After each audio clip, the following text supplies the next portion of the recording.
नमस्कार, मी साक्षी आणि तुम्ही पाहताय कथार्थ।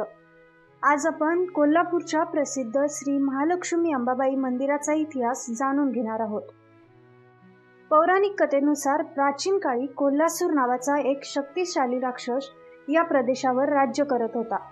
त्याच्या अत्याचाराशी त्रस्त झालेल्या देवता आणि ऋषींनी आदिशक्तीची प्रार्थना केली। तेव्हा देवी महालक्ष्मीने अवतार धारण करून कोल्हासुराशी भयंकर युद्ध केले आणि त्याचा वध केला।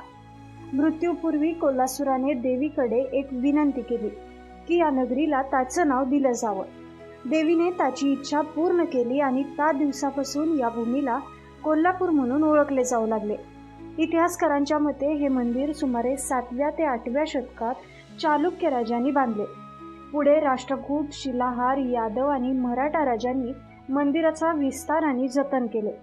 त्यामुळे हे मंदिर महाराष्ट्राच्या समृद्ध इतिहासाचे जिवंत प्रतीक मानले जाते। मंदिरातील काळ्या पाषाणातील महालक्ष्मी देवीची मूर्ती सुमारे 3 फूट उंच असून तिचे मुख पश्चिम दिशेला आहे। हे वैशिष्ट्य भारतातील अत्यंत दुर्मिळ मंदिरांपैकी एक बनवते। मंदिरातील भव्य दगडी खांब, त्यावरील देवी देवतांची शिल्पे आणि नाजूक कोरीव काम त्या काळातील अद्भुत स्थापत्यकलेची साक्ष देतात। या मंदिराचे सर्वात मोठे वैशिष्ट्य म्हणजे किरणोत्सव। वर्षातून 2 वेळा मावळत्या सूर्याची किरणे मंदिराच्या मुख्य प्रवेशद्वारातून थेट देवीच्या मुखावर पडतात। हजारो वर्षांपूर्वी बांधलेल्या या मंदिराच्या वास्तुरचनेचा हा एक अद्भुत चमत्कार मानला जातो।